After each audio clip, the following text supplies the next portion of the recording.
This is important because what these numbers very clearly establish is that the BJP on the ground in Uttar Pradesh is far weaker than the perception of Narendra Modi.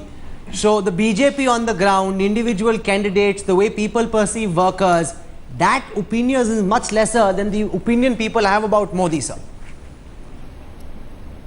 Well, Rahul, two doses of reality. One is, I agree with something Ashok Lahiri said earlier in the program. This is not a presidential election. When people go to the booths to vote, personality, charisma plays a role, but it's not everything. I will give you the example of 2004, where every single poll said people preferred Vajpayee to Sonia Gandhi. Vajpayee lost, Sonia Gandhi won. So don't put too much store by personalities. Indian elections are not only about personalities.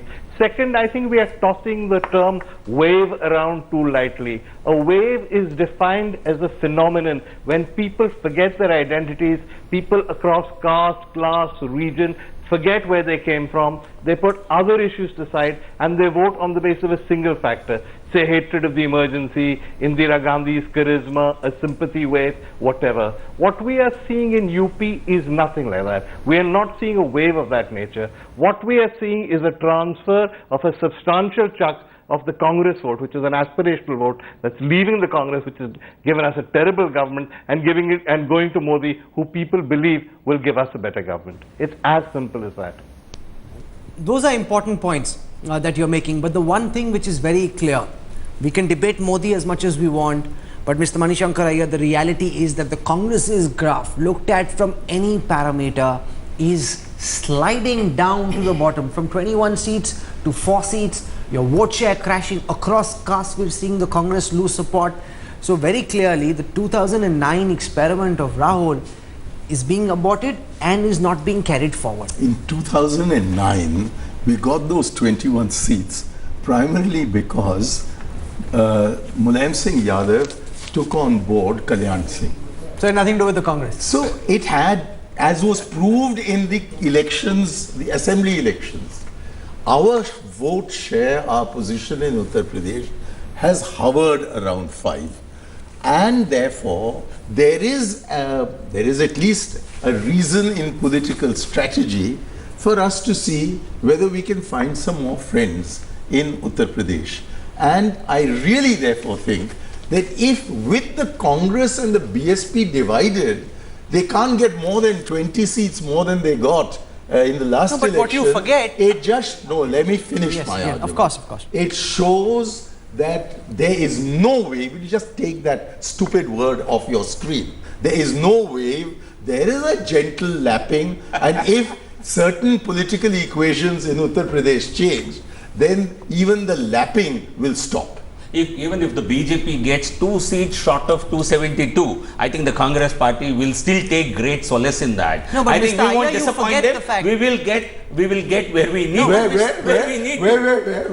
Where I want to now, so that they can replay this when we are on the same program in May. I don't want you to give your figure. No, but I'm saying this 272 fantasy that has overtaken these people on some hope that because they got this character there or their campaign, but they don't understand the fundamental point that Mr. Lahiri is making.